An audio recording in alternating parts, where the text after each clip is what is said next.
అయితే దేవుని వాక్యము దొంగల గురించి నేర్చుకున్నాం.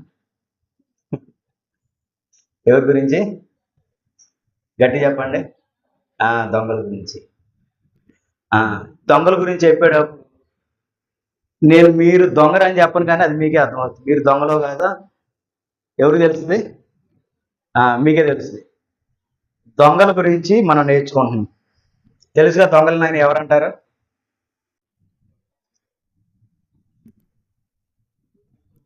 మౌన పోరాటం చేస్తున్నారు.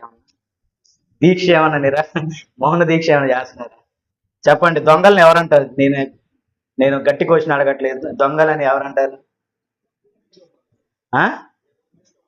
దొంగలించే వాళ్ళని దొంగతనం అంటారు. ఏమన్నారు? దొంగలించే వాళ్ళని దొంగలు అంటారు. దొంగలించే వాళ్ళని దొంగలు. కాబట్టి ఏమి దొంగిలించామో అర్థమవుతుంది కదా. ఏమి దొంగిలించామో అది మనం తెలుసుకొని దాన్ని బట్టి మనము దొంగలము కాదో నేర్చుకుందాం. ఓకేనా? రైట్. ఇప్పుడు ఇస్కరియోతు యోధా ఉన్నాడు. డబ్బు కోసం ఏం చేశాడు? అతను క్రీస్తు ప్రభు వారిని అప్పగించాడు. డబ్బు కోసం క్రీస్తు ప్రభు వారిని అప్పగించాడు. అంటే అతనికి ఏం కలిగింది? ధనాపేక్ష. డబ్బు కావాలి, డబ్బు కావాలి, డబ్బు తర్వాత వచ్చే ఆస్తి కావాలి, డబ్బు తర్వాత వచ్చే డబ్బు వల్ల వచ్చే సంతోషం కావాలి, డబ్బు వల్ల వచ్చే ఆనందం కావాలి, డబ్బు వల్ల వచ్చే లగ్జరీ లైఫ్ కావాలి. ఈ ఇస్కరియోతు యోధా ఏం చేశాడంటే ఈ గొప్ప గొప్ప వారిని చూశాడనమాట. ఈ శాస్త్రులు, సద్దుకయ్యులు, పరిసయ్యులను చూసి నేను కూడా వాళ్ళలాగా ఉండాలి అని అనుకొని, కాబట్టి నాకు ఇప్పుడు వాళ్ళలాగా ఉండాలంటే డబ్బు అవసరము అది ఆలోచన చేసుకొని ఆ డబ్బు కోసము క్రీస్తు ప్రభు వారిని అప్పగించాడు. ఓకేనా? అతను ఒక దొంగ. ఇప్పుడు ఇటువంటి విషయాల్లో అనేక మంది మనం కూడా దొంగలుగా నిరూపింపబడుతున్నాం. అర్థమవుతుంది కదా. దొంగలుగా నిరూపింపబడుతున్నాం.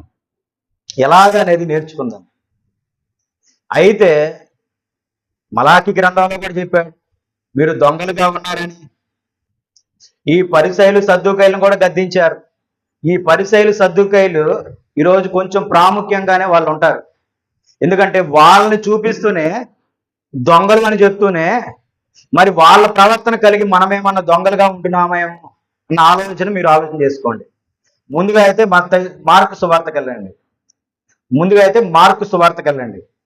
12వ అధ్యాయం.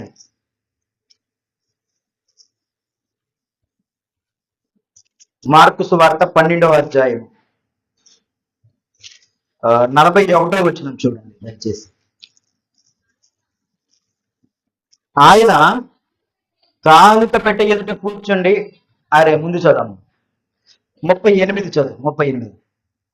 మరియు ఆయన వారికి బోధించుచు ఎట్లా నేను శాస్త్రులను గురించి జాగ్రత్త పడి వారు నిలువు టంగీలు ధరించుకొని తిరుగుటను, సంత వీధులలో వందనములను, సమాజ మందిరములలో అగ్రపీఠములను, విందులలో అగ్రస్థానములను కోరుచు విధవరాండ్రి ఇంట దిగమింగుచు మాయావేషముగా దీర్ఘ ప్రార్థనలు చేయుదురు.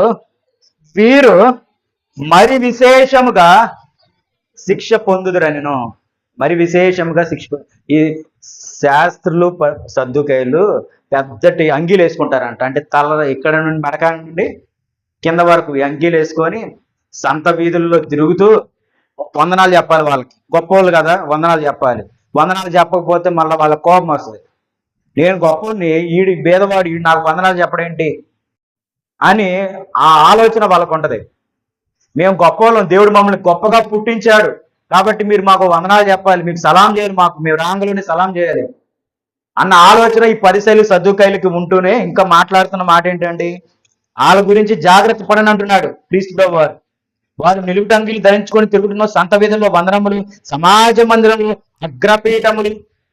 సమాజంగా కూడినప్పుడు అగ్రపీఠములు. వాళ్ళు మనలాగా కూర్చారన్నమాట. వాళ్ళకి ప్రత్యేకమైన స్టేజ్ వేయాలి. విందులలో అగ్రస్థానములు కోర్చు, విందుల్లో కూడా భోజనాలు పెడతంటే వచ్చారు రండి కూర్చోండి అని చెప్పి వాళ్ళకి ఏం చేయాలి? అగ్రస్థానములు కోర్చు, విధవరాండ్రి ఇంట్లో దిగమించుచు, విధవరాండ్రి ఇంట్లో వాళ్ళ ఆస్తిని కూడా తినేస్తున్నారు. భర్త లేడు, విధవరాళ్ళు అయిపోయారు. ఇప్పుడు ఆమెకు విధవరాలకి ఏం పని ఇంకా ఆస్తి? కాబట్టి అది మనం సంపాదించుకుందామని ఆ విధవరాల దగ్గరికి వెళ్ళి వారి యొక్క ఆస్తిని దిగమించుచు మారు వేషంగా దీర్ఘ ప్రార్థనలు చేదురు. మారు వేషంగా దీర్ఘ ప్రార్థనలు చేదురు.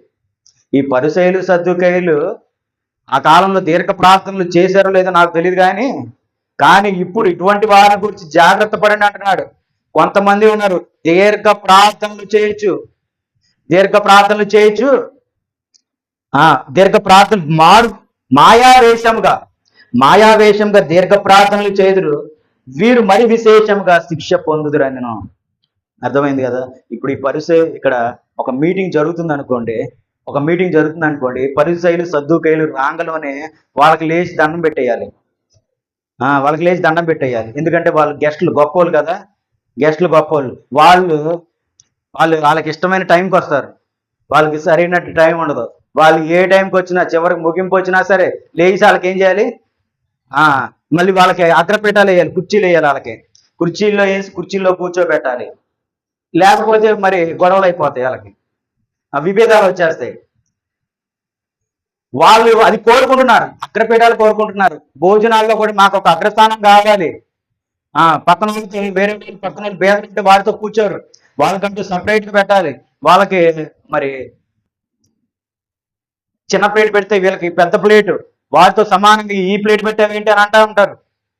వాళ్ళతో కలిసి మేము లైన్లో నుంచి భోజనాలు పెట్టించుకోవాలా, మాకంటూ సపరేట్గా కుర్చీలు వేయాలి, మాకంటూ సపరేట్గా పెట్టాలి. ఇది కోరుకోకూడదు. వాళ్ళు ఇచ్చినప్పుడు తీసుకోవచ్చు, కానీ కోరుకుంటే ఏమవుతుంది?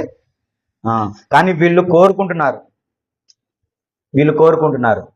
వీళ్ళకిలాగా మనం కూడా దేవుని సన్నిధికి మన ఇష్ట ప్రకారము ఉండకూడదు. ఇంకా వారి గురించి ఇంకా చెప్తాను. ఈ శాస్త్రులు పరిసయ్యులు వారి గురించి ఇక్కడ ఏమంటున్నాడు? ఈ విధవరాండ్రీళ్ళ దిగమించుచు అన్న మాట ఆ కింద ఒక మాట ఉంది, 41వ అధ్యాయం. మీకు చాలా జాగ్రత్తగా ఉంది. ఆయన కానుక పెట్టి ఎదుట కూర్చుండి జన సమూహము ఆ కానుక పెట్టిలో డబ్బులు వేయట చూచుచుండెను. ధనవంతులైన వారు అనేకులు అందులో విశేషముగా సుమవేచున్నారు. ధనవంతులైన వారు అనేక మంది ఏదో గొప్ప విశేషముగా సుమవేచున్నారు. అదేదో గొప్ప విశేషముగా సుమవేస్తున్నారు. నేను 50,000 వేస్తున్నా, నేను ₹1,00,000 వేస్తున్నా అని గొప్ప విశేషంగా దేవునికి కానుకలు ఇస్తా ఉంటున్నారు. ఆ కానుక పెట్టలో వేస్తున్నా ఉన్నారు. ఇప్పుడు రూపాయి వేసేవాడు నేను గొప్పగా రూపాయి వేస్తానని చెప్పుకుంటాడా? చెప్పుకోడు. రూపాయి వేస్తా ఉన్నవాడు నేను గొప్పగా రూపాయి వేస్తున్నానని చెప్పుకుంటాడా? లేదు. తీసుకెళ్ళి అలా కానుక పెట్టి వేసేస్తుంది. కానీ ఇక్కడ చూడండి, ఇక్కడ విషయం ఏంటంటే ఆ విధవరాలు తన దగ్గర ఉన్న 2 అనాలు తీసుకెళ్ళి ఆ కానుక పెట్టెలో వేసింది. 2 అనాలు. ఉదాహరణకి ఈరోజు ఆ విధవరాలు పెన్షన్ వచ్చింది అనుకోండి.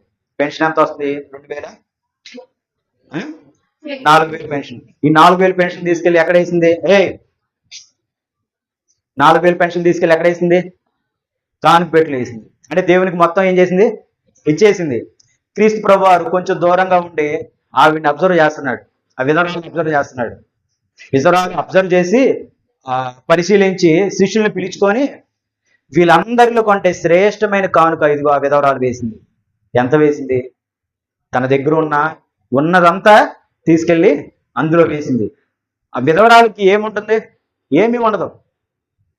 ఆమె దగ్గర ఏమీ లేదు. ఆమె మరలా ఈరోజు కానుక వేసిన తర్వాత రేపటి నుంచి ఎలా బ్రతకాలి? ఏం కొనుక్కోవాలి? తిరగడానికి ఏంటి? ధరించుకోవడానికి ఏమున్నాయి? ఇవి ఆలోచన చేయాలి. కానీ ఆవిడ ఆలోచన ఒకటే, నేను ఇది ఎవరికి వేస్తున్నాను? దేవునికి వేస్తున్నాను. నేను వేస్తున్నాను కాబట్టి ఆయన మౌనంగా ఉంటాడా? ఉండడు కదా. నేను ఇచ్చిన దానికి ఎన్నో రెట్లు ఇస్తాడు కదా. నేను ఇచ్చిన దానికి ఎన్నో రెట్లు కంటే నా హృదయమును ముందుగా ఆయన పరిశీలిస్తున్నాడు.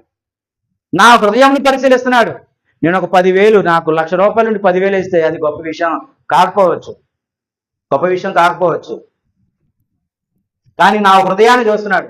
ఉన్నదంతా దేవునికి ఇవ్వాలన్న ఆసక్తి దేవుడు చూస్తున్నాడు కదా. ఆ ఆ ఆసక్తిని బట్టి మనం వర్ధిల్లుతాం. నువ్వు ఇచ్చే కానుకని బట్టి కాదు, కానీ నువ్వు ఇచ్చే నీకున్నటువంటి ఆసక్తిని బట్టి, నీకున్నటువంటి నమ్మకమును బట్టి, నీకున్నటువంటి విశ్వాసమును బట్టి నువ్వు ఆశీర్వదింపబడతావు. కాబట్టి దేవుని దగ్గరికి వచ్చేటప్పుడు సనుకోకూడదు, లెక్కలేయకూడదు. ఎంత ఇవ్వాలి ఎంత ఇవ్వాలని లెక్కలేయకూడదు.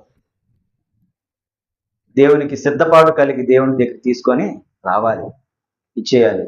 ఆ విధవరాలేమో ఉన్నదంతా లేమి స్థితిలో నుండి వేస్తే, ఇక్కడ శాస్త్రులు, పరిసయ్యులు, సద్దుకాయలు, ధనవంతులైన వారు అదేదో గొప్ప విశేషముగా ఏదో ఆ ఏదో అంటారు, పాట పాడుతూ అంటారు కదా, ఏదో ఆస్తి వేలం వేస్తారు కదా, ఏదో వేలం వేస్తున్నప్పుడు అరుస్తూ ఉంటారు కదా, ఆ రీతిగా నేను ఎంత ఇస్తున్నాను ఎంత ఇస్తున్నాను ఎంత ఇస్తున్నాను అని గొప్పగా చెప్పుకొని అదేదో గొప్ప విశేషంగా చెప్పుకుంటారు. కానీ ఈ దీన స్థితిలో తనకున్నదంతా ఇచ్చేసింది. వీటిని బట్టి మనం ఆలోచన చేద్దాం. మరి ఈ పరిసయ్యులు, సద్దుకాయలు ఏం ఆలోచన చేస్తున్నారు? వీళ్ళ స్థితి ఏంటి చూడండి. మత్తయి సువార్త 23వ అధ్యాయము. మత్తయి సువార్త 23వ అధ్యాయము 23వ వచనం. అయ్యో వేషధారులైన శాస్త్రులారా, పరిసయ్యులారా, మీరు పుదీనాల జాగ్రత్తగా నుండి, మీకోసమే చెప్తున్నాడు దేవుడు. మీరు ఎంతటి దొంగలో, మీలో ఎంతమంది దొంగలు ఉన్నారో దేవుడు చెప్తున్నాడు. ఈ వాక్యం అయ్యే గంటలో మీరు తేలిపోతుంది ఎంతమంది దొంగలు ఉన్నారు. చూడండి.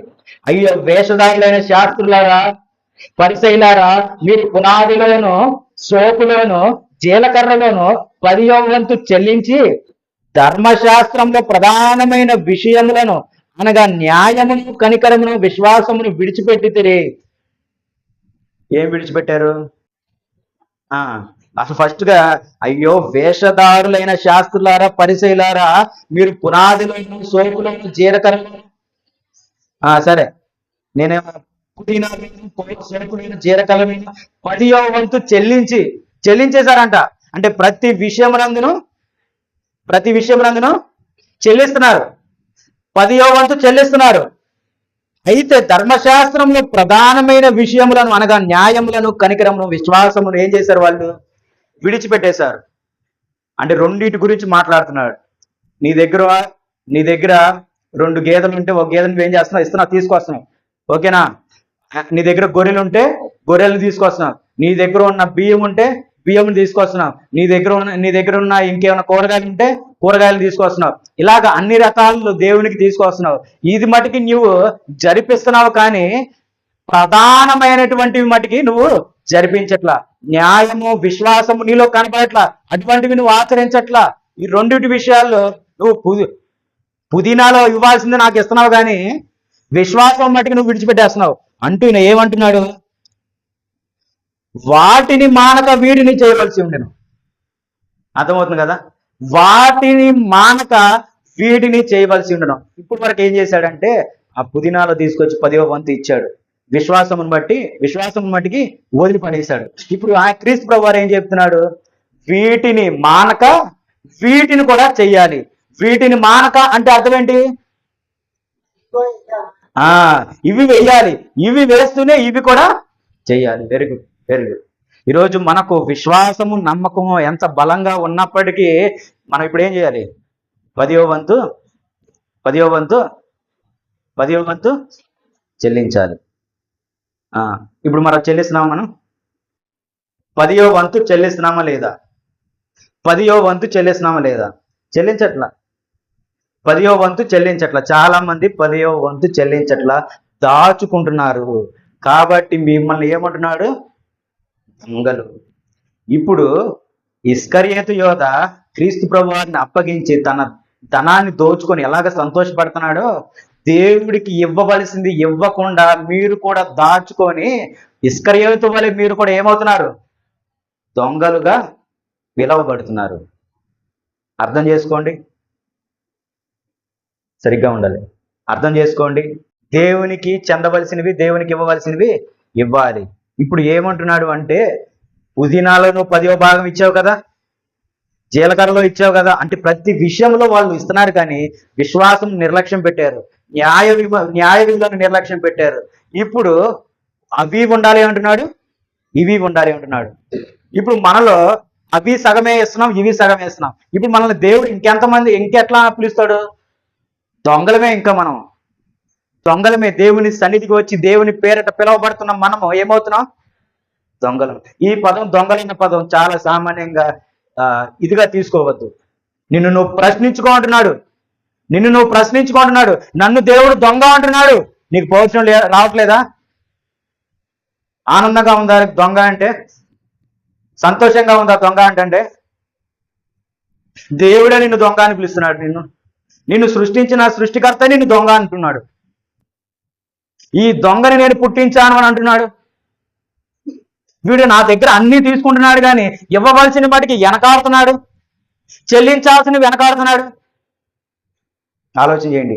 వీటిని మానక వాటిని కూడా చేయమన్నాడు అంటే వాటిని కూడా నువ్వు నెరవేర్చాలి. ఒక క్రైస్తవుడిగా దేవుడు నీకు ఏం చెప్తున్నాడు? వాటిని కూడా నెరవేర్చినప్పుడు నువ్వేమవుతావు? దొంగలమే. వీళ్ళు పరిచయులు, శాస్త్రులు, పరిచయులు గొప్ప విశేషముగా, అదేదో గొప్ప ఆనందంగా ఆ సంవత్సరానికి ఒకసారి జరిగే ఉత్సవాలకి డబ్బులు, కానుకలు ఇస్తూ ఉంటారు. నేను ఎంత ఇచ్చానని. కానీ దేవుని దృష్టికి అలా కాదు. నీ దశంభాగం తీసుకొచ్చి నువ్వేం చేయాలి? దశంభాగం తీసుకొచ్చి ఏం చేయాలి?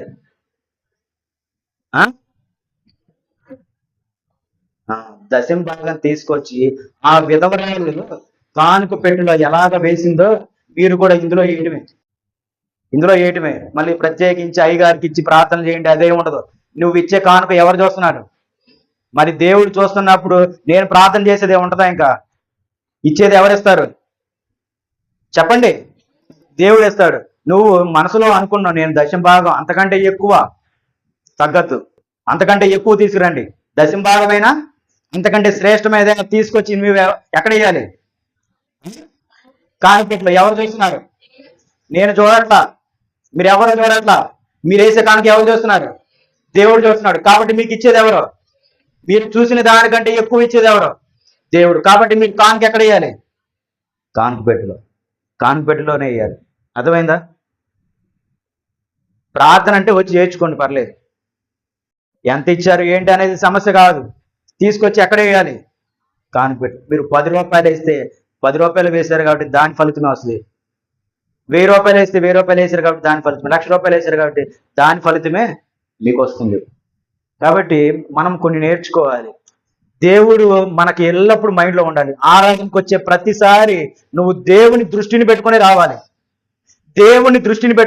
నేను అక్కడికి ఏం వెళ్తున్నాను అని నువ్వు ఆలోచించుకొని ఎట్లా వెళ్ళాలి, ఏం చేయాలి, ఇది ప్రతి వారం నేను చెప్తున్నాను. ఎట్లా వెళ్ళాలి, ఏం చేయాలి, ఏం జరుగుతుంది అని నువ్వు గుర్తుంచుకోవాలి. ఇది నేను వేసే కానుక నేను దేవునికి ఇస్తున్నాను కాబట్టి నేను ఆ సంచిలో వేయాలి. నేను ఆ సంచిలో వేసింది ఎవరు చూశారంటే దేవుడు చూశాడు కాబట్టి నాకు రావాల్సింది ఆయన ఇవ్వకుండా మానడు అని నువ్వు ఉన్నప్పుడు నీ విశ్వాసమును బట్టే దేవుడు నిన్ను వర్ధిల్ల చేస్తాడు. నీ విశ్వాసం బట్టి దేవుడు నిన్ను ఆశీర్వదిస్తాడు. కాబట్టి క్రీస్తు ప్రభువారు ఇంకా వాటిని గురించి మాట్లాడుతున్నటువంటి మాట చూడండి. కొరింథీయులకు రాసిన పత్రిక, 2వ కొరింథీయులకు రాసిన పత్రిక 9వ అధ్యాయము, 2వ కొరింథీయులకు రాసిన పత్రిక 9వ అధ్యాయం 7వ వచనం. సనుగుతున్నట్టు బలవంతంగా కాకయు ప్రతి వాడు తన హృదయం నిశ్చయించుకున్న ప్రకారం ఇవ్వలను. దేవుడు ఉత్సాహంగా ఇచ్చు వారిని ప్రేమించును. చాలు, సనుక్కోకూడదు. ఇచ్చేటప్పుడు ఏమైనా సనుక్కుంటున్నారా? సనుక్కోవద్దు. ఏముందిలే 2 రూపాయలకి నేనేం సనుక్కుంటాను అనుకుంటారు. అంతే కదా. ఇచ్చే 2 రూపాయలకి సనుక్కోవడం ఏముంది? ఏదన్నా 1,00,000 రూపాయలు ఇస్తే సనుక్కోవాల్సిన అవసరం ఉంది, 1000 రూపాయలు ఇస్తే సనుక్కోవాల్సిన అవసరం ఉంది. కానీ ఇచ్చే 2 రూపాయలకి, 4 రూపాయలు, 10 రూపాయలకి సనుక్కునేది ఏముంది అని మీరు అనుకోవచ్చు. మీరు ఇచ్చే వర్ధిల్లో కొలదని అడుగుతున్నాడు. ఏమంటున్నాడు? సనుగు కొనకయు బలవంతంగా కాకయు. ఇప్పుడు నేను వస్తా ఉంటాను, మీరు గృహకూడికి నిర్వహించండి. ఎందుకు నిర్వహించమని అని అడుగుతూ ఉంటాను. ఎందుకంటే ప్రతి సంవత్సరం అంతా దేవుడు మనకు మేలు చేశాడు కాబట్టి ఈ సంవత్సరంలో కృతజ్ఞత తెలియజేసి వచ్చే సంవత్సరం కూడా దేవా నన్ను రక్షించు, నా కుటుంబాన్ని కాపాడు అని సంఘమును పిలుచుకొని దేవునికి కృతజ్ఞత తెలియజేస్తున్నాం. కాబట్టి ఈ గృహకూడికలో మనం జరిపించాలి అని నిశ్చయించుకున్నాము. కాబట్టి ఇది బలవంతంగా కాకూడదు. మీ అంతటా మీరు గుర్తించాలి వీటిని. మీ అంతటి మీరు ఆలోచన చేయాలి. నిజమే కదా, 12 నెలలు 12 నెలల్లో ఎన్ని రోజులు, అన్ని రోజుల్లో ఎన్ని నిమిషాలు? ఒక మనిషి మరణించడానికి 1 సెకండ్ 10 సెకండ్లు సరిపోతుంది, మాయమైపోతున్నాడు ఇట్లాగే. మరి ఈ సంవత్సరంలో ఎన్ని సెకండ్లు ఉన్నాయి? మరి ఇన్ని సెకండ్లు ఈ గుండె కొట్టుకుంటూనే ఉంది కదా. మరి ఇది ఎవరి వల్ల కొట్టుకుంటుంది? నువ్వేమన్నా ప్రయత్నం చేస్తున్నావా? రోజు ఏమన్నా దానికి ఏమన్నా ఇంజక్షన్లు ఇస్తున్నావా, లేక ఇంకేమన్నా పైపుల ద్వారా ఏమన్నా ఇస్తున్నావా? నువ్వేమన్నా చేస్తున్నావా దాన్ని కొట్టుకోవడానికి? నీది ఏమీ లేదు కదా. మరి అది ఎలా కొట్టుకుంటుంది? దేవుని వల్ల.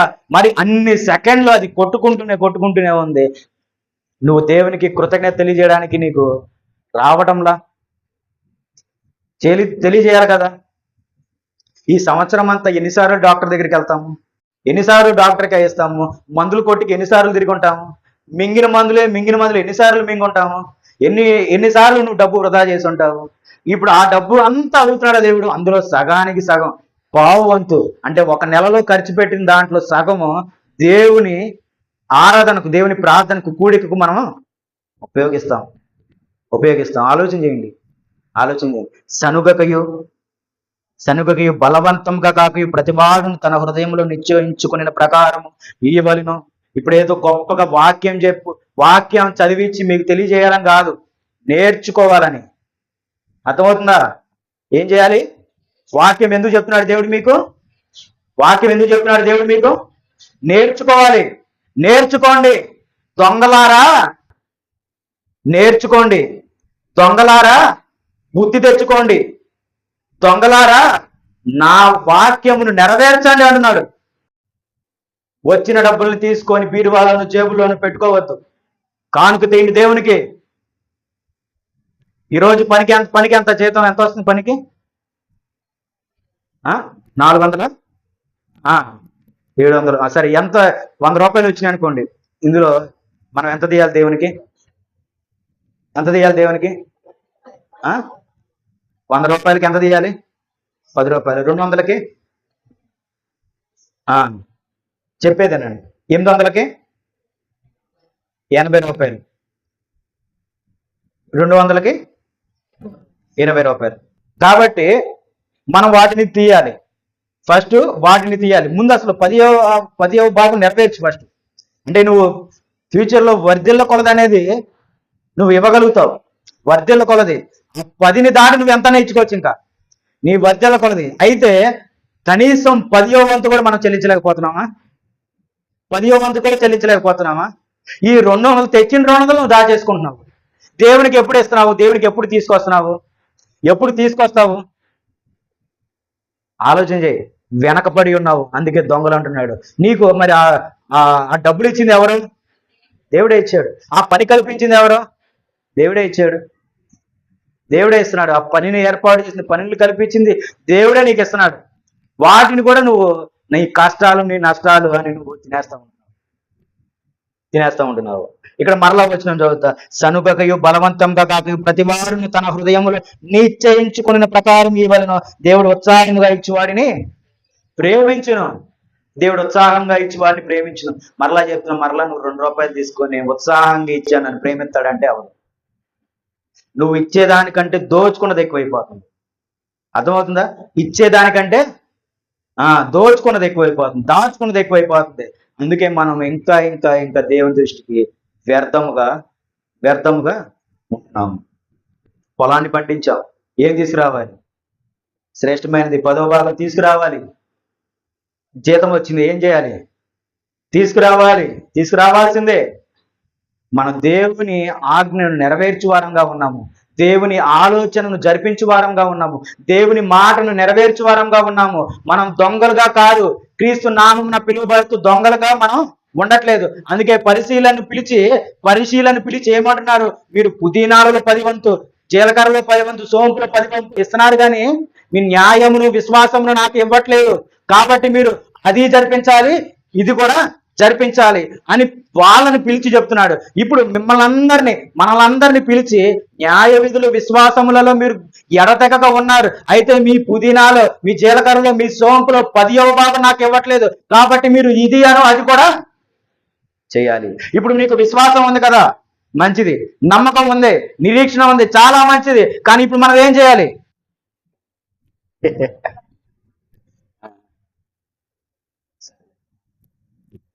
నాకేమైనా అడుగుతున్నానా నేను?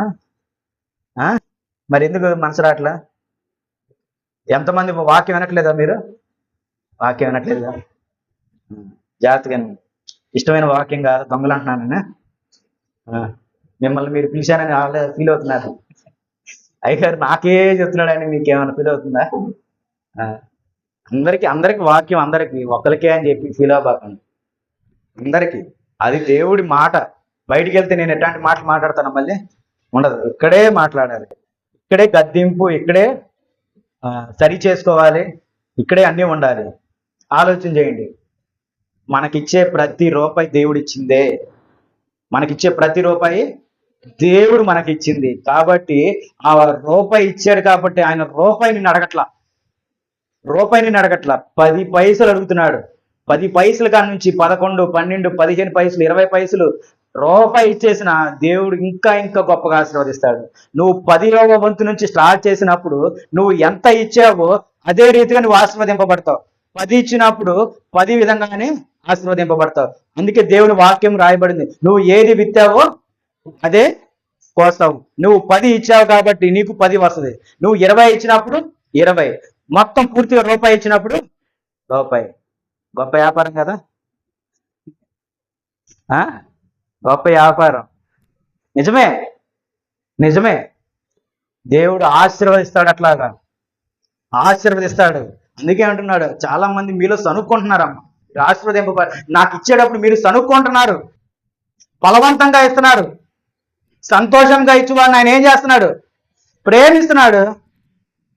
మనం సంతోషంగా ఇవ్వలేకపోతున్నాం సంతోషంగా. ఇప్పుడు మరలా నువ్వు దశంభాగం లెక్క పెడతా ఉంటావు, ఇంటికి వెళ్ళి రాంగలో దశంభాగం. ఇప్పుడు రోజుకి 1000 రూపాయల జీతం అంటే ఎంత వస్తుంది? 100 రూపాయలు. ఓకేనా? జీతం 1000, రోజుకి 1000 అనుకో, అంటే దశంభాగం 100. వారం అంతటా నువ్వు సేకరించాలి. 6 రోజులు పని చేసుకుంటున్నాం కాబట్టి ఎంత వస్తుంది అప్పుడు? 600. 600 తీసుకొచ్చి ఇచ్చేటప్పుడు అప్పుడు నీకు బాధ అనిపిస్తుంది, బలవంతం అనిపిస్తుంది. గొప్ప పని చేశాడు దేవుడు, 10వ వంతు అని రాసేసాడు అక్కడ. అది కూడా కాకుండా ఇంకో శ్రేష్టమైందంట, అంటే ఇంకో 100, 200, 300, 400 ఎంతో కొంత ఇవ్వాలి. బాధ వచ్చేస్తుంది, బలవంతం అయిపోతుంది. ఎట్టగైనా మరి నాకేమో బాగా కష్టాలు, శ్రమలు అవన్నీ ఉన్నాయి, మరి అయ్యవుడు చూస్తాడు అనుకుని ఆలోచించుకొని సరే ఏముందని బీరువాలో దాచేస్తున్నాం. దాన్ని బీరువాలో వేసేస్తున్నాం. చూడండి, నువ్వు కట్టుకునే బట్టలు కూడా ఎవరిచ్చింది? దేవుడిచ్చింది. మనం వేసుకునే ప్రతి వస్త్రం ఎవరు చేసింది?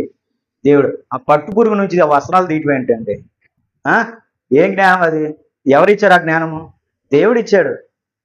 దేవుడిచ్చింది. నీకు బట్టలు ఇస్తున్నాడు, చక్కటి ఆహారం ఇస్తున్నాడు, చక్కగా స్థలం ఇచ్చి, గృహం ఇచ్చి, అన్ని దేవుడు ఏర్పాటు చేసి నిన్ను చక్కగా కూర్చోబెట్టినందుకు నువ్వు ఆయనకు బదులుగా నువ్వేమిస్తున్నావు? ఏమి ఇవ్వడంలా. కొంతమంది అయితే ఆ దేవుని వాక్యానుసారమైనటువంటి పరిశుద్ధాత్మ, విశ్వాసము, నమ్మకం అవి లేవు, ఇచ్చేది లేదు, 2 పోతున్నాయి. అయితే ప్రాముఖ్యంగా ఇవి మటుకి ఖచ్చితంగా ఉండాలి. విశ్వాసము, నమ్మకము, ఈ ఆత్మఫలాలు ఖచ్చితంగా ఉండాలి. ఖచ్చితంగా ఉండాలి. అవి లేకుండా నువ్వు నాకు ఎంత ఇచ్చినా అదేమవుతుంది? వేషధారణ అవుతుంది. పరిశైలు సర్దుకెళ్ళలాగా అయిపోతారు మీరు. కాబట్టి వాటన్నిటిని జాగ్రత్తగా జరిపించుకోవాలి. చాలా వారాల నుండి 4 వారాల నుండి దేవుని యొక్క వాక్యంలో మనం ఎదుగుతున్నాం. అయితే ఈ ఇవ్వటంలో కూడా మనం నేర్చుకోవాలి. అర్థం చేసుకోండి, కానుక విషయంలోనే కాదు, ప్రతి విషయంలోనూ మనం ఇవ్వటం నేర్చుకోవాలి. చాలా రోజుల నుంచి ఆ బల్బు లేదు అక్కడ, ఎలగట్ల బ్లాంక్ అవుతా ఉంది, అట్లా మెరుస్తూ ఉంటుంది. మరి ఎవరికన్నా ఆలోచన వచ్చిందా దానికి ఒక బల్బు తీసుకొచ్చి పెడదాము? అంటే ఇవి కూడా దేవునికి ఇవ్వడంలో భాగం. అర్థమవుతుందా? ఇవి కూడా దేవునికి ఇవ్వడంలో భాగమే. కాబట్టి సంఘానికి ఏది అవసరమో కూడా ఒకసారి గుర్తుంచుకోండి. పైకి చూస్తున్నారా? ఏమన్నా ఉన్నాయానే? రైట్, మంచిదే. చూడండి, ఏమి కావాలో కూడా గుర్తుంచుకోండి. రేపు న్యూ ఇయర్కి ఏది తక్కువగా ఉంది నిశ్చయించుకోండి, నేను అది ఇవ్వాలి అని. నిశ్చయించుకున్న వాళ్ళు చెప్పాలి. మరలా నువ్వు తెచ్చి, వాళ్ళు తెచ్చి, 4-5 తెచ్చారనుకో ఏమవుతుంది? వ్యర్థమైపోతుంది. కానుక ఇచ్చేటప్పుడు ఇవ్వచ్చు, కానీ ఒక వస్తువు తెచ్చేటప్పుడు నేను తెస్తాను అనుకోని కొంచెం చెప్తే మంచిగా ఉంటుంది. రైట్. కాబట్టి దేవునికి ఇవ్వవలసిన వాటిని మీరు ఇవ్వాల్సిందే. అర్థమవుతుంది కదా. ఇంకొక మాట, గలతీయులకు రాసిన పత్రిక మొదటి కొరింథీ చదువు. మొదటి కొరింథీ 16. మొదటి కొరింథీ నేను వచ్చినప్పుడు చందా పోగు చేయకుండా ప్రతి ఆదివారమున మీలో ప్రతివాడును తాను వర్ధిల్ల కొలది తన యొద్ద కొంత సొమ్ము నిలువ చేయవలెను. చూడండి, నేను వచ్చినప్పుడు ఎవరు ఉన్నారు? అసలు నిజంగా వింటున్నారా? నేను వచ్చినప్పుడు, ఇది దేవుడి వాక్యంగానే తీసుకోండి, దేవుడి మాటగానే తీసుకోండి. నేను వచ్చినప్పుడు చందా పోగు చేయకుండా, అంటే అప్పటికప్పుడు బ్యాంక్ వెళ్ళి డబ్బులు, క్రీస్తు ప్రభు వారు అప్పుడే వచ్చారు, నేను ఇవ్వట్లే ఎప్పటి నుంచో, కానీ అప్పటికప్పుడు వెళ్ళి బ్యాంక్ వెళ్ళి ఏటీఎంకి వెళ్ళి డబ్బులు తీసుకొచ్చేసి ఇదిగో అని చెప్పి పోసేయడం కాదు. అర్థమవుతుందా? ప్రతి వారము నువ్వు చందా పోగు చేయమంటున్నాడు. ప్రతి ఆదివారం చందా పోగు చేయి. అర్థమవుతుంది కదా. ప్రతి ఆదివారం నువ్వు చందా పోగు చేయవలెను, నీ వద్ద కొంత సొమ్ము నిలువ చేయవలెను. ఆదివారం అంటున్నాడు, ప్రతి ఆదివారం అంటే ఈ 6 వారాలు, ఈ 6 రోజులు, ఈ 6 రోజులు మనం ఏదైతే చేసామో దానిలో నుండి 10వ వంతు కానీ శ్రేష్టమైనది కానీ తీసి ఆదివారం ఏం చేయాలి? దాచాలి. ఓకేనా? ఇప్పుడు నేను 6 రోజులు పనికి వెళ్ళాను కదా, 6 రోజులు అంటే నాకు ఎంత వచ్చింది? రోజుకి 1000, 6000 వచ్చింది. 6000 వచ్చినాయి. ఓకేనా? ఇప్పుడు 6000లో దశభాగం అంటే ఎంత? 600. ఈ 600 తీసుకొచ్చి నువ్వు ఎక్కడ దాచాలి? ఓకేనా? అర్థమవుతుంది కదా. అంటే దేవునికి ఇస్తున్నావు, దాచిపెట్టావు నువ్వు. అర్థమవుతుందా? దాచిపెట్టావు. ఇది వెళ్ళిపోతున్నట్టేనా మళ్ళీ వచ్చేయా? Very good. ఇస్తాడు దేవుడు, ఇచ్చేవి మరలా నీకు వచ్చేవి, ఇచ్చేవే దేవుడు మరలా మీకు దేవుడు ఇస్తాడు.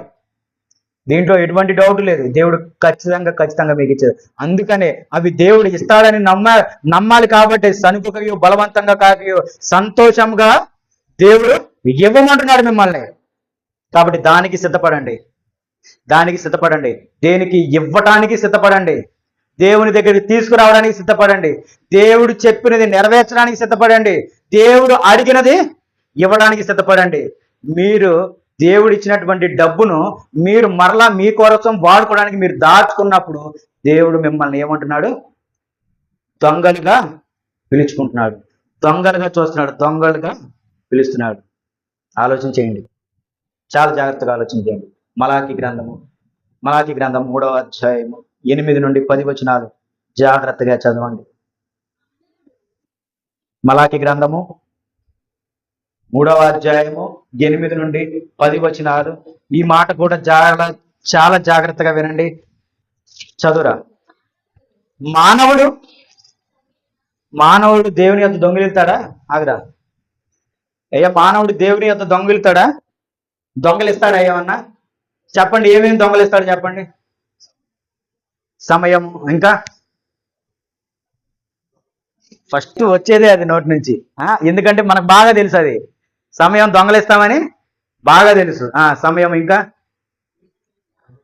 నీతి న్యాయం, కానుకలు. Very good. చెప్పరు అనుకున్నా నేను. ఏం దొంగలిస్తున్నా? రావట్లేదా? సరే, జాగ్రత్తగా వినండి. మానవుడు దేవుని యొద్ద దొంగిలినా అయితే మీరు నా యొద్ద దొంగిలితిరి.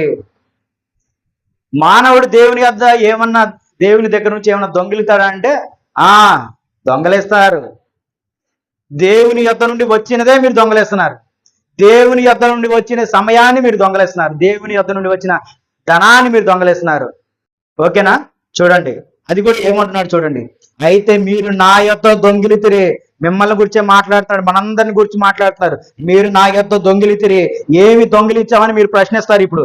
అయితే దేని విషయంలో మేము నీ యొద్ద దొంగిలితమని మీరు అందరూ, ఇప్పుడు మీరు అందరూ అడుగుతున్నారు, దేని విషయంలో దొంగిలించామని మీరు అంటున్నారు. ఈ జనులందరూ నా యొద్ద దొంగిలించునే ఉన్నారు. మీరు శాపగ్రస్తులై క్షమించాలి. దేని విషయంలో మేము నీ యొద్ద దొంగిలితమని మీరు అందరూ 10వ భాగమును ప్రతిష్ఠిత అర్పణలను ఇయ్యక దొంగిలితిరి. 10వ భాగమును శ్రేష్టమైన అర్పణలు ఇవ్వక మీరు ఏం చేశారు? దొంగిలితిరి. ఇది మీకు అర్థమవుతుంది కదా? దేవుడు అంటున్నాడు మీరందరూ దొంగలిస్తున్నారు. దేవుడు అంటున్నాడు మీరు అంటున్నారు ఏమి చేసి మేము దొంగలిచ్చామయ్యా అంటున్నారు. అంతే కదా? దొంగ అని పిలిచినప్పుడు ఏం తీసుకున్నాను అట్లాగే కదా మీరు అడిగేది. ఇప్పుడు దేవుడు మిమ్మల్ని దొంగలు అన్నప్పుడు చెప్పు ఏం చేసాం చెప్పు చూపి అంటారు. చూపిస్తున్నాడు చూడండి. 10వ భాగమును ప్రతిష్ఠిత అర్పణలు ఇయ్యక దొంగిలించారు. ఇప్పుడు మరలా నువ్వు వాగుతావా నోరు మూసుకుంటావా? ఆయనకి సమాధానం ఇస్తావు నోరు మూసుకుంటావు. 10వ భాగం దొంగలించారు అంటున్నాడు. 10వ భాగం దొంగలించా అంటున్నారు. మరి నువ్వు నెరవేర్చావా దొంగిలించావా చెప్పండి? అందుకనే దొంగలు అంటున్నాడు. ఇప్పుడు మనం మాట్లాడగలుగుతాం, మనం మాట్లాడలేదు. లేదా మళ్ళీ ఎదురుకుపోయి చేసు నీకు ఎందుకు ఇవ్వాలి నీకేం పని అంటాడు. అడిగి చూడండి ఒకసారి మొత్తం ఆగిపోతాయి. అడిగి చూడండి.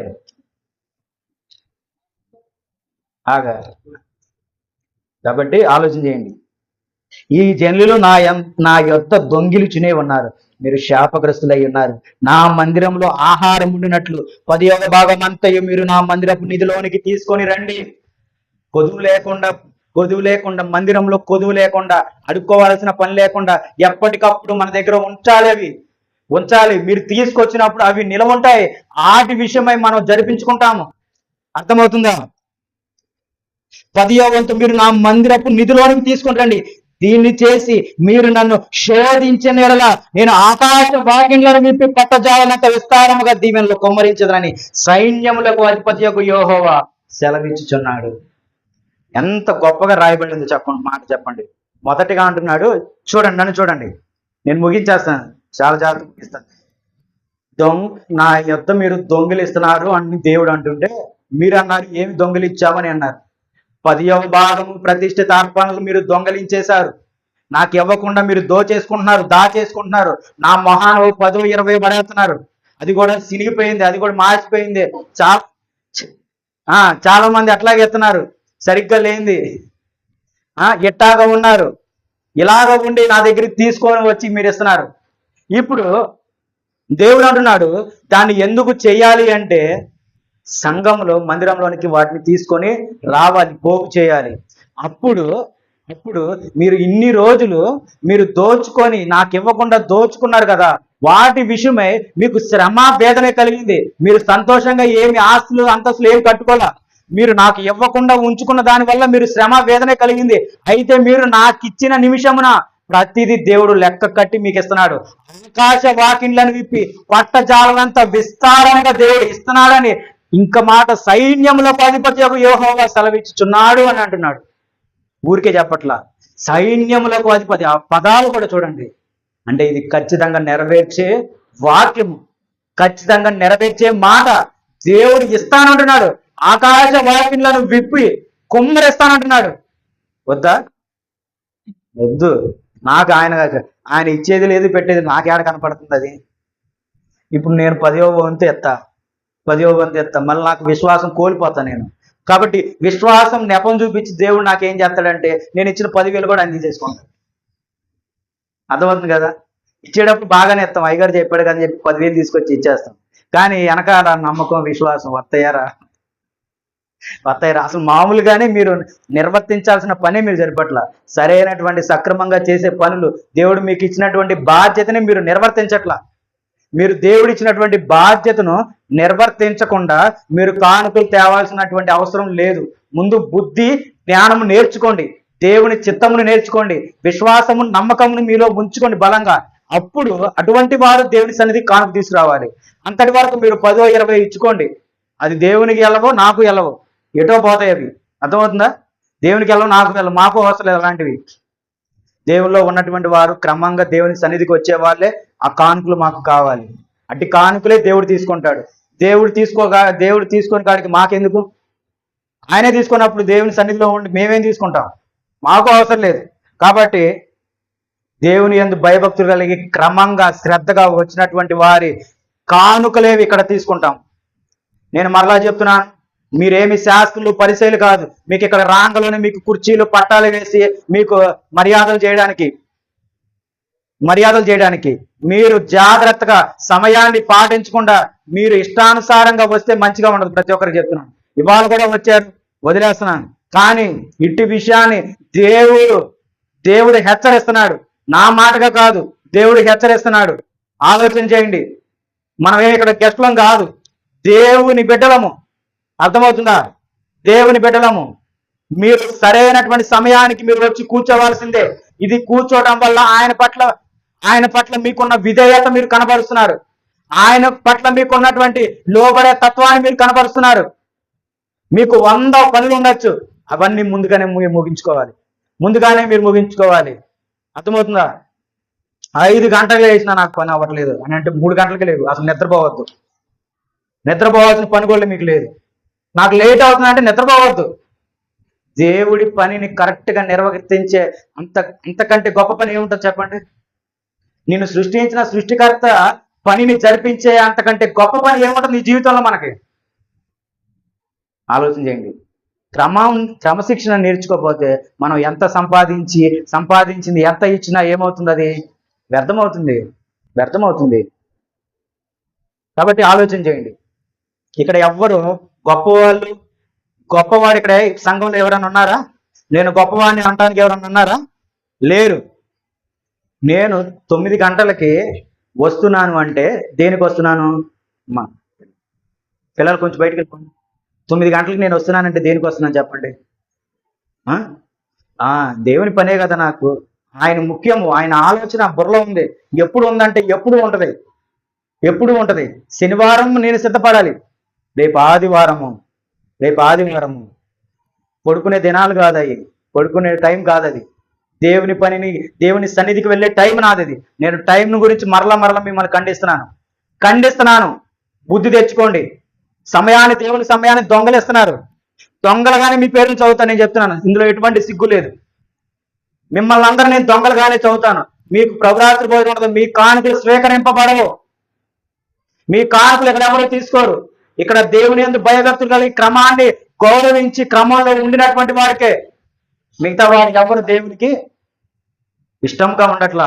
ఆయన ఆరాధించేవారు సగంగా ఇష్టానుసారంగా, భయం లేక భక్తి లేక ఇష్టానుసారంగా ప్రవర్తిస్తున్నారు. చాలా కాలం మీరు నిర్ణయించుకున్నారు, అలాంటి కార్యం జరిపించుకున్నారు. ఇక మీదట వాటిని మానేయండి. ఈ వారం వేసినాను తీసుకోండి, తాగండి, చక్కగా రొట్టె తినండి, త్రాగండి, కానుకలు వేసుకోండి. కానీ వచ్చే వారము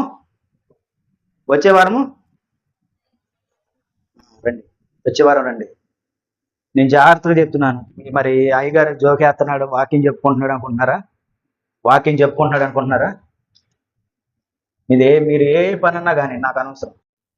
నేను చెప్తున్నాను కదా, మీకు ఎటువంటి నిబంధనలు ఉన్నాయో నాకు అంతే నిబంధన ఉంది. ఓకేనా? నేను ఒకవేళ లేట్ అయితే ఆ శిక్ష నాకు నేను వేసుకుంటా.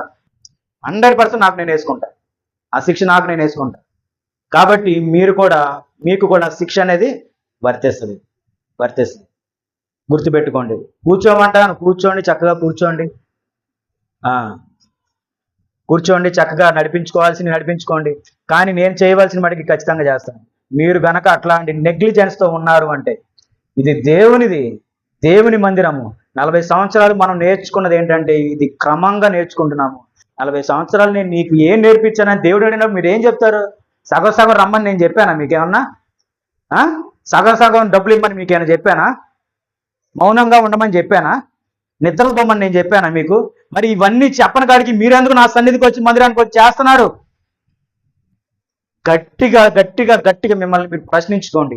దేవుడు నన్ను ప్రశ్నిస్తున్నాడు, నన్ను సృష్టించినటువంటి దేవుడు నన్ను ప్రశ్నిస్తున్నాడు అని మిమ్మల్ని మీరు ప్రశ్నించుకోండి. గట్టిగా ప్రశ్నించుకోండి. ఇది నా మాటలు కాదు, దేవుని మాటలు. చూడండి, చక్కగా ఆకాశం పట్టజాలనంత విస్తారముగా దేవుడి దీవెనలో కుమ్మరిస్తాను.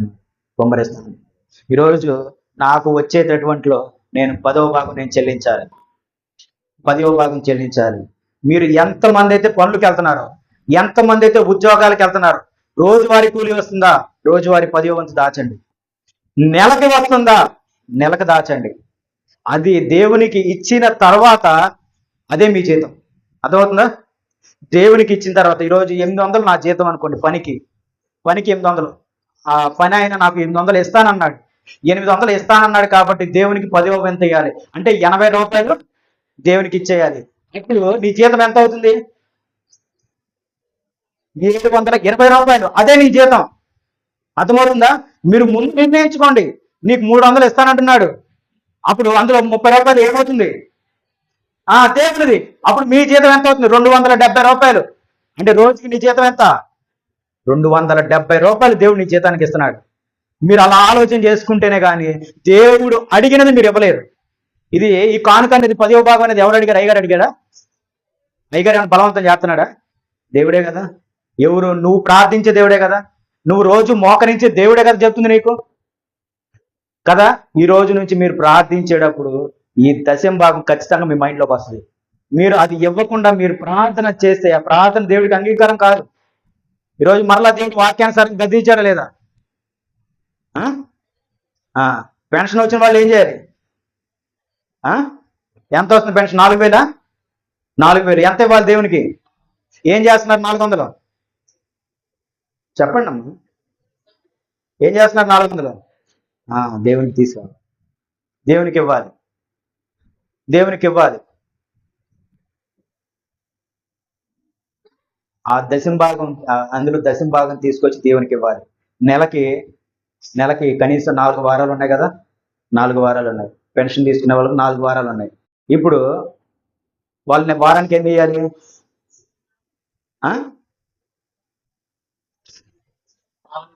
వారానికి 100 రూపాయలు. ఎందుకు అంత పెద్ద లెక్క అడిగానే నేను?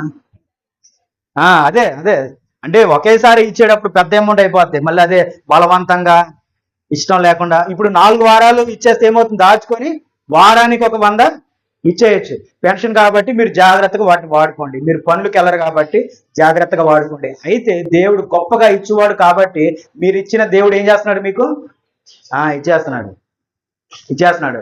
కాబట్టి ఆలోచన చేయండి. దేవుడు ఇచ్చేవాడిగా ఉన్నాడు. మీకు వచ్చిన పెన్షన్లు వెంటనే ఇదిగో దేవుని కానుక అని మీరు నిశ్చయించుకొని వాటిని పక్కన పెట్టి ఆ 400 పక్కన పెట్టుకొని వారానికి చొప్పున 100 ఏం చేయాలి? దేవునికి ఇవ్వండి. ఓకేనా? పెన్షన్ చేసే వాళ్ళు అలా ఆలోచించండి. ఇప్పుడు ఉద్యోగాలు చేసే వాళ్ళు ఏం చేయాలి? నెలకి జీతం వేస్తున్నాడు. నెలకి జీతం ఎంతరా?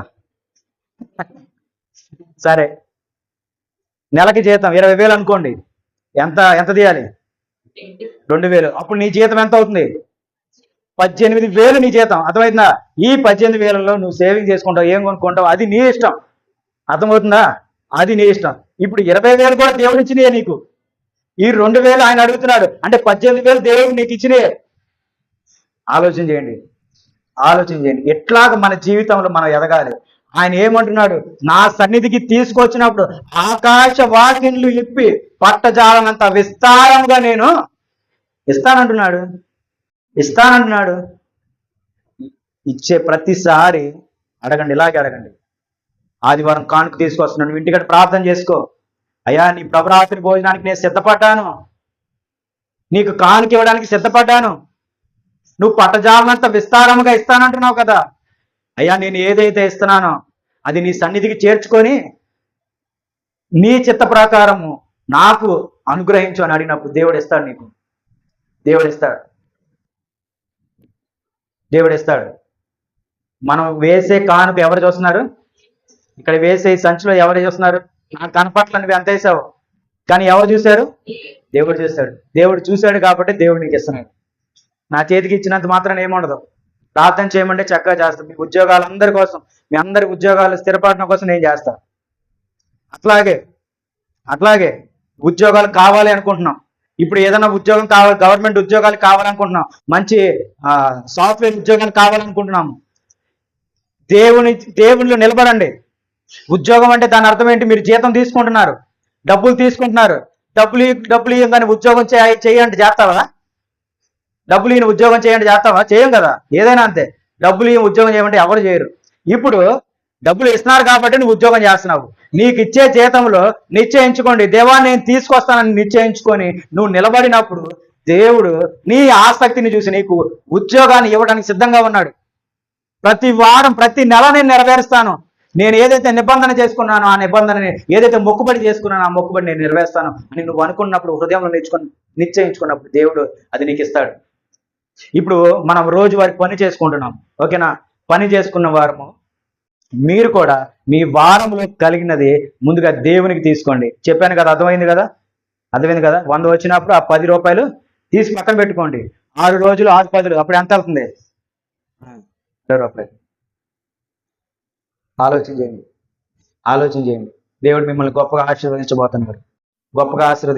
ఆశీర్వదించబోతున్నాడు. చివరిగా గలతీయులకు రాసిన పత్రిక 6వ అధ్యాయం 6వ వచనం. గలతీయులకు రాసిన పత్రిక 6వ అధ్యాయం 6వ వచనం.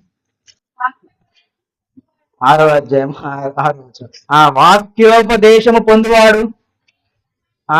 వాక్యోపదేశం పొందువాడు అంటే ఎవరు? వాక్యోపదేశము పొందువాడు మీరు, ఓకేనా? మీరందరూ వినేవాళ్ళు.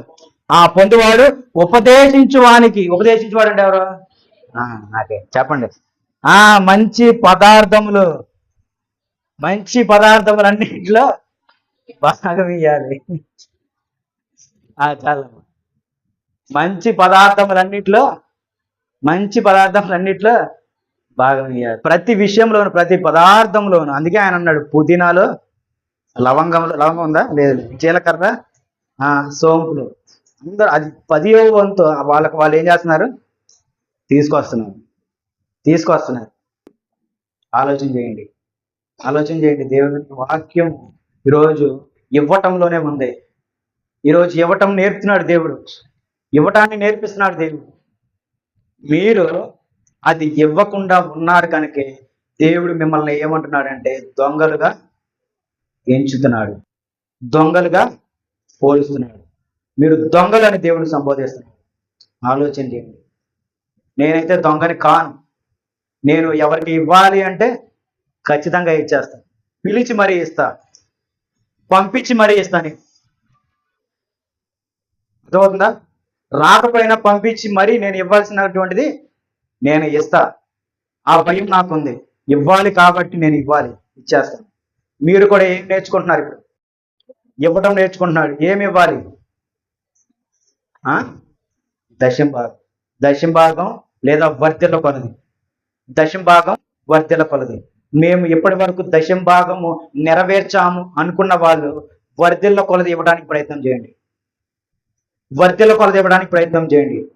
అయ్యా, ఇంత మట్టికి మరి దశంభాగం నేను ఇవ్వలేదు కాబట్టి ఈ విషయాన్ని బట్టి నేను దేవుని క్షమించమని అడిగి ఈ రోజు నుండి నేను దశంభాగం ఇవ్వడానికి మొదలు పెడతా, ప్రయత్నం చేస్తా. ఓకేనా? తీసుకొచ్చి దేవా ఇస్తున్నానని చెప్పి ఈ కానుకలో ఇందులో వేసుకోండి. ఖచ్చితంగా దేవుడు మిమ్మల్ని అందరినీ ఆశీర్వదించబోతున్నాడు. ఈ వాక్యము చెవి గలవాడు వినుగాక. ఈ వాక్యము సంగములతో ఆత్మ చెప్పుచున్న మాట చెవి గలవాడు వినుగాక. కాబట్టి జాగ్రత్తగా ఆలోచన చేయండి. దేవుడు మిమ్మల్ని ఆశీర్వదించబోతున్నాడు. ఈ సంవత్సరం అంతా మనం ఇవ్వకపోవటం చేతే మనకి ఎంతటి ఘోరమైనటువంటి స్థితి కలిగింది. అర్థమవుతుంది కదా? మరి ఈ విషయాన్ని మనం ఎందుకు చెప్తున్నామంటే ఇదే పరిస్థితి 2025లో కూడా ఉండకూడదు. 2025లో కూడా నేను దొంగలా ఉంటాను అని నిశ్చయించుకోబాకండి. కాబట్టి 2025లో మనం ఆశీర్వదింపబడాలి అంటే ఏం చేయాలి? దేవునికి ఇవ్వటం నేర్చుకోండి. దేవునికి ఇవ్వటం నేర్చుకోండి. లేమిలో అయిన కష్టమైన వేదంలో అయిన దేవునికి ఇవ్వటం నేర్చుకోండి. అందరు ఇస్తారు కదా? చేతులు ఎత్తండి. దుర్గారావు గారు ఇవ్వాల్సిందే దేవుని కోసం, నా కోసం. నాకు ఇచ్చినా ఇవ్వకపోయినా నాకేం ప్రాబ్లం లేదు. అర్థమవుతుందా? నేను ఏ పని చేయకుండానే నా వెనకాల చాలా మంది ఉన్నారు. నేను దేవుని పని చేసుకుంటున్నాను కాబట్టి నా వెనకాల కష్టపడే వాళ్ళు చాలా మంది ఉన్నారు. దేవుడు నేనేం కష్టపడకుండానే దేవుడు నాకు అన్ని ఇస్తున్నాడు. నేనేమైనా కష్టపడుతున్నానే? ఏం కష్టపడట్లా. నేను దేవుని పని చేస్తున్నాను కాబట్టి నా వెనకాల కష్టపడే వాళ్ళు చాలా మంది ఉన్నారు. వాళ్ళు ఇస్తున్నారు. అయ్యగారికి ఇస్తున్నానని ఎప్పుడు అనుకోవద్దు. అది చాలా పొరపాటు. మీకే పొరపాటు, చాలా పొరపాటు. అయ్యగారికి ఇస్తున్నాడు, ఆయన తింటున్నాడు, ఆయనకి ఇస్తున్నాడు అనుకోవద్దు. ఈరోజు వాక్యం చెప్పడానికి కూడా ఆయనకి ఏదో పాపం లేదనుకుంటా, అందుకే ఈ వాక్యం చెప్తాను అనుకుంటున్నారా? నా గురించి తెలిసిన వాళ్ళు ఎవరు అట్లా అనుకోరు, నాకు తెలిసిన విషయం. ఇది దేవునికే ప్రాముఖ్యంగా దేవుడు వాక్యాన్ని ఈరోజు మీకు నేర్పించాడు. నేర్పించిన వాక్యాన్ని నేర్చుకోండి చక్కగా. ప్రతి వారం ఆయన ప్రతి విషయాన్ని మీకు నేర్పిస్తున్నాడు దేవుడు. నిజంగా దేవునికి మీరు ప్రతి ఒక్కరు బద్దులై కృతజ్ఞత తెలియజేయవలసి బాధ్యత మీకు అందరికీ ఉంది. నేర్చుకున్నారు కదా, ఈ వాక్యం నేర్చుకున్న దాన్ని పాటించండి. గొప్ప ఆశీర్వాదాలు 2025 సంవత్సరంలో మీరు అందరూ చూస్తున్నారు.